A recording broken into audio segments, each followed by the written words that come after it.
अबे तू बहरा है क्या? मैंने जो कहा वो तुझे सुनाई नहीं दिया क्या? प्रेरक को लगा कि अब सिचुएशन पूरी तरह से उसके कंट्रोल में है। उसके बड़े पापा तो वैसे भी उसकी बात ही सुन रहे थे, इसलिए उसे अब किसी से भी डरने की जरूरत नहीं थी। सेल्फ कॉन्फिडेंस के साथ साथ अब उसे लगने लगा कि वो शक्तिमान है। अपनी अकड़ दिखाने के चक्कर में उसने नक्श का हाथ पकड़ लिया और उसे गुस्से की नजर से देखने लगा। लेकिन अगले ही पल कुछ ऐसा हुआ कि प्रेरक को दिन में ही तारे नजर आने लगे। नक्श ने अपने लंबे पैरों का इस्तेमाल करते हुए प्रेरक के पेट में एक जोरदार लात मार दी थी और इस वजह से वो भाई साहब सीधा जमीन पर गिर पड़े थे। आह, आह, साले यूजलेस इंसान, तेरी ये हिम्मत कि तुम मुझे मारेगा? रुक, तुझे अभी बताता हूं। अगर आज मैंने तुझे जान से नहीं मारा तो मेरा नाम भी प्रेरक मोदी नहीं। वैसे तो प्रेरक किसी सुअर की तरह दर्द से छटपटा रहा था, लेकिन उसकी अकड़ जाने का नाम नहीं ले रही थी। यंग मैन, तुम्हें नहीं लगता कि ये कुछ ज्यादा हो रहा है? ये बोलते हुए मोदी साहब की आंखें बड़ी हो गई थी। अच्छा, ये आपको ज्यादा लग रहा है? जाइए जरा अपने स्टाफ से पूछिए कि नीचे जो कुछ भी हुआ क्या वो ज्यादा नहीं था? नक्श ने मोदी साहब को घूरते हुए कहा। मुझे नहीं लगता कि आज का ये मैटर पीसफुली खत्म होने वाला है, हिरेन मोदी ने स्टर्न होते हुए कहा। तो मैं ये जानने के लिए बहुत क्यूरियस हूं कि आप इस मैटर को कैसे डील करने वाले हैं। ये बोलते हुए नक्श के चेहरे पर एक मुस्कान आ गई थी। अब उस मुस्कान के क्या मायने थे वो तो नक्श ही जानता था। बस बहुत हो गया, मेरी कंपनी में ये सब मैं बिल्कुल भी बर्दाश्त नहीं करूंगा। तुम्हें अभी के अभी प्रेरक से माफी मांगनी होगी और जिस तरह से तुम दोनों ने उसका नीचे और मेरे सामने अपमान किया है, तुम्हें उसका कॉम्पनसेशन देना होगा, पूरे 50 लाख, मोदी साहब ने कड़क अंदाज में कहा। इसी बीच डायरेक्टर शर्मा ने अपनी बात रखने की कोशिश की, लेकिन मोदी साहब ने उनके चेहरे पर एक थप्पड़ जड़ दिया। शर्मा, तुम अब कुछ भी बोलने के काबिल नहीं हो, मोदी साहब ने गुस्से से कहा। तुम अब इस कंपनी, इस ग्रुप के मेंबर नहीं रहे। तुम यहाँ खड़े खड़े मेरा मुंह क्या देख रहे हो? दफा हो जाओ, वरना मुझे सिक्योरिटी को बुलाकर तुम्हें बाहर फेंकवाना पड़ेगा। डायरेक्टर शर्मा को इस तरह मार खाता हुआ देखकर नक्श के चेहरे का रंग पूरी तरह से बदल गया था। मिस्टर मोदी, आपकी ये हिम्मत कि आप अपने ही लोगों को मार रहे हैं? ओह, तुम हिम्मत की बात कर रहे हो? तुम्हारी भी तो हिम्मत हुई मेरे सामने मेरे ही भतीजे को मारने की। साला कोई भी ऐरा गैरा आएगा और मेरे सामने अकड़ दिखाएगा और मैं चुप बैठूंगा? ये मेरी कंपनी है, यहाँ का मालिक मैं हूं। जो कुछ होगा उसे मैं डिसाइड करूंगा। तुम लोगों को अगर यहाँ से शांति से जाना है तो प्रेरक से माफी मांगो, 50 लाख का कॉम्पनसेशन भरो और निकलो यहाँ से। कौन रोक रहा है? मोदी साहब हरियाणा के किसी ताऊ की तरह पूरे तैश में आ गए थे। हिरेन मोदी की बात सुनकर नक्श ने कुछ भी नहीं कहा, बस वो उन्हें लगातार घूरते हुए देख रहा था। बड़े पापा, इसे मार डालो। दर्द से छटपटाते हुए प्रेरक अभी भी जमीन से उठने की कोशिश कर रहा था और निडर होकर नक्श की आंखों में आंखें डालकर उसे देख रहा था। जैसे तैसे प्रेरक जमीन से उठा और अपना फोन बाहर निकालते हुए उसने एक कॉल किया। मिस्टर नैनीवाल, आप कहां पर हैं? मुझे किसी ने बहुत बेरहमी से मारा है। आप जल्दी से जल्दी कुछ आदमी को लेकर मोदी ग्रुप पहुंचिए। मैं 14 फ्लोर पर मेरे कैबिन में हूं। ये बोलने के बाद प्रेरक ने कॉल कट कर दिया था। उधर अनिका अभी भी प्राची के साथ नीचे हॉल में नक्श का इंतजार कर रही थी। उसका दिल काफी बेचैन था, लेकिन उसके पास इंतजार करने के अलावा और कोई ऑप्शन नहीं था। नक्श को ऊपर गए हुए काफी समय हो गया था, लेकिन अभी तक उसका कोई अता पता नहीं था। यह सोचकर उसका दिल घबराता जा रहा था, लेकिन दूसरी तरफ मिस्टर नैनीवाल को कॉल करने के बाद प्रेरक में और भी ज्यादा जोश आ गया था। आज मैं तेरी टांगे तोड़वा कर रहूंगा, वरना मैं एक बाप की औलाद नहीं, गुस्से से दहाड़ते हुए प्रेरक ने कहा। तुम्हें देखकर लगता भी नहीं कि तुम एक बाप की औलाद हो। ये बोलते हुए नक्श के चेहरे पर एक गहरी मुस्कान आ गई थी, लेकिन साथ ही साथ नक्श ने मोदी खानदान की धज्जियां उड़ा डाली थी। नक्श की बात सुनकर प्रेरक का कलेजा उसके मुंह तक आ गया था। गुस्से से बिलबिलाते हुए प्रेरक नक्श की तरफ तेजी से बढ़ा, लेकिन इससे पहले कि वो नक्श पर हमला करता, नक्श ने उसके चेहरे पर एक जोरदार तमाचा जड़ा और वो भाई साहब फिर से जमीन पर गिर पड़े। नक्श भी अपने इस मूव को लेकर बहुत सरप्राइज था। अचानक से उसमें बहुत ताकत आ गई थी। मुझे लगता है कि तुम्हें अपनी जिंदगी से प्यार नहीं है। मोदी साहब की धड़कनें ऊपर नीचे होने लगी थी, लेकिन उसके बाद भी वो राउडी राठौर बन रहे थे। देखा आपने, कुछ इसी तरह आपने भी डायरेक्टर शर्मा को अभी थप्पड़ मारा था।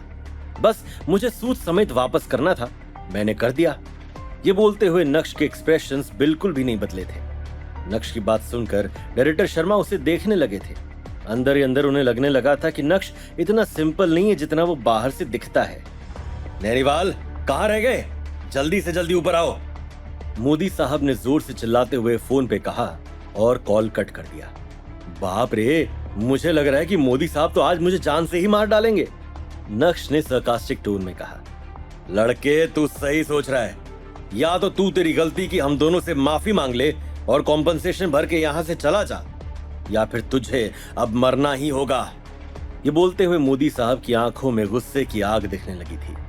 और अगर मैं इन दोनों में से कुछ भी चूज ना करूं तो? नक्श ने डिसएग्री करते हुए कहा।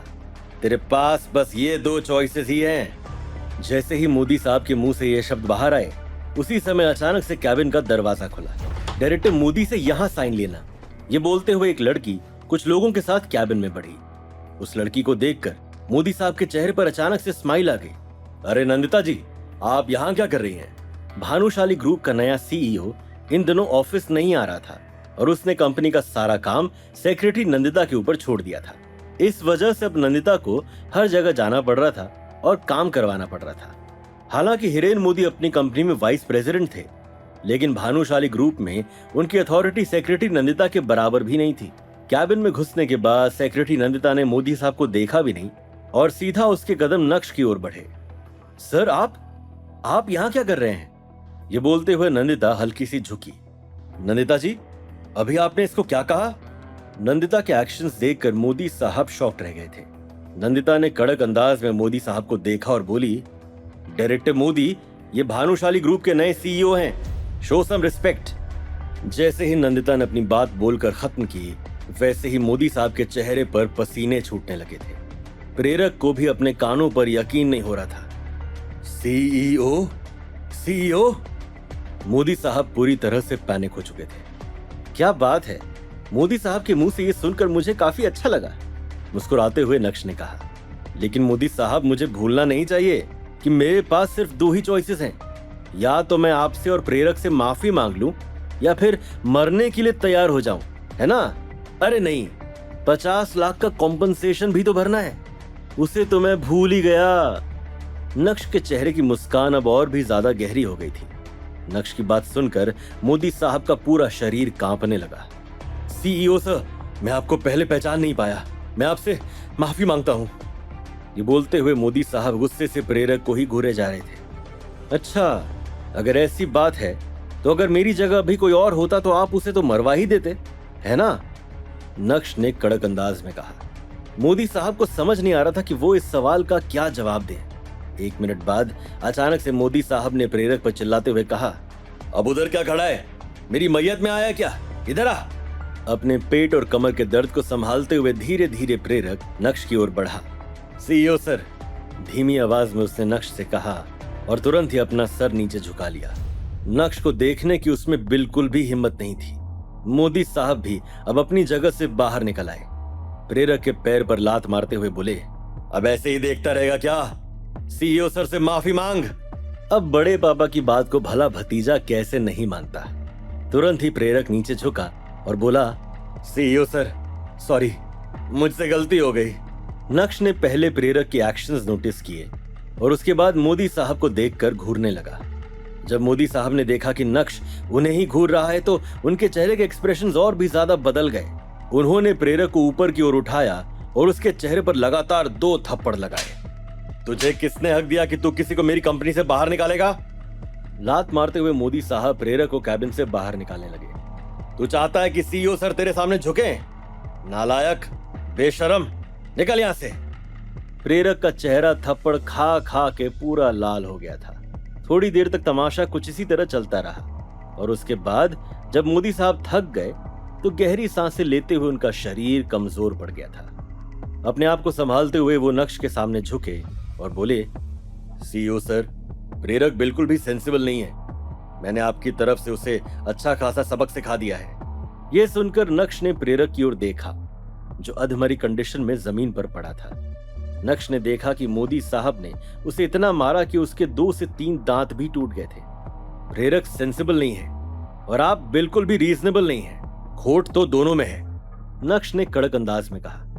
डायरेक्टर मोदी, मुझे अभी भी याद है कि आपने थोड़ी देर पहले मुझसे क्या कहा था। जैसे ही नक्श के मुंह से ये शब्द बाहर आए, वैसे ही कैबिन का दरवाजा फिर से खुला और एक हट्टा कट्टा इंसान अपने आदमियों को लेकर कैबिन के अंदर दाखिल हुआ। उन सभी के हाथों में बेसबॉल बैट थे। डायरेक्टर मोदी, क्या बात है? आपने हमें इतनी जल्दी में आने के लिए क्यों कहा है? कौन है जिसने आपको प्रवोक किया? बताइए, उसकी कहानी अभी खत्म कर देते हैं, मिस्टर नैनीवाल ने सीरियस टोन में कहा। मिस्टर नैनीवाल को देखकर मोदी साहब मन ही मन सोचने लगे, लो, ये शैतान भी आ गए। मतलब आज तो मेरा मरना पक्का है। तुम्हें आने के लिए किसने कहा? ये बोलते हुए मोदी साहब ने मिस्टर नैनीवाल के चेहरे पर भी एक थप्पड़ जड़ दिया। डायरेक्टर मोदी, क्या मुझसे कोई गलती हो गई है? आप मुझे क्यों मार रहे हैं? अपने चेहरे को कवर करते हुए मिस्टर नैनीवाल ने कहा। तुम्हें इतने सारे आदमी लाने को कौन बोला? डायरेक्टर मोदी बस इतना चाहते थे कि नक्श उन्हें किसी भी तरह माफ कर दे, और इस चक्कर में वो पूरी तरह से आउट ऑफ कंट्रोल हो गए थे। डायरेक्टर मोदी, आपको हो क्या गया है? मिस्टर नैनीवाल अब रोने ही वाले थे। अब इसमें उनकी क्या गलती थी?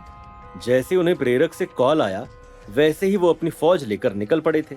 इस बीच उन्हें मोदी साहब का भी कॉल आया था, लेकिन अब मोदी साहब पूरी तरह से पलटी मार बैठे थे। मुझे कुछ नहीं हुआ है, जल्दी से अपने आदमियों को लेकर यहां से निकल जाओ, डायरेक्टर मोदी ने कड़क अंदाज में आदेश दिया। मिस्टर नैनीवाल जमीन से उठे और अपने आदमियों को लेकर उस कैबिन से बाहर निकल गए। मोदी साहब ने तुरंत ही अपने कैबिन का दरवाजा लॉक कर दिया, इससे पहले कि कोई और मुसीबत आए। वो नक्श जैसी महान मुसीबत से छुटकारा पाना चाहते थे। जब मोदी साहब पहले अपने कैबिन में आए थे, तब वो बहुत एरोगेंट थे, लेकिन अब तो उनके सारे एक्शंस ही बदल गए थे। सीईओ सर, मोदी साहब के कदम एक बार फिर से नक्श की ओर बढ़े और पूरी रिस्पेक्ट के साथ उन्होंने नक्श से कहा, मैं नहीं चाहता कि ये सब दोबारा होए। नक्श ने मोदी साहब के कंधे पर अपना हाथ रखा और थपथपाते हुए बोला। ये बोलने के बाद नक्श प्रेरक की तरफ बढ़ा और जमीन पर बैठकर बोला, मैनेजर साहब, मैं इंतजार कर रहा हूं कि आप मेरे पैर कब पकड़ेंगे। सॉरी सीईओ सर, मैं आपको पहचान नहीं पाया, तुरंत ही प्रेरक ने कहा। लेकिन क्या प्रेरक की यह अपॉलॉजी नक्श स्वीकार करेगा या फिर अभी यह खेल ऐसे ही चलता जाएगा? आखिर नक्श ने इतना कुछ होने के बाद भी मोदी ग्रुप से अपने रिश्ते खत्म क्यों नहीं किए? आखिर इसके पीछे की क्या वजह थी? क्या अनिका से अब और नक्श का इंतजार नहीं होगा? क्या वो प्रेरक के कैबिन में आ जाएगी? क्या आज अनिका के सामने भी नक्श की असलियत बाहर आने वाली है? अगर ऐसा हुआ तो फिर क्या होगा? जानने के लिए देखिए अगला एपिसोड सिर्फ पॉकेट एफएम के यूट्यूब चैनल पर, और इंस्टा एम्पायर के सारे एपिसोड सुनने के लिए डिस्क्रिप्शन में दी गई लिंक से डाउनलोड कीजिए पॉकेट एफएम ऐप।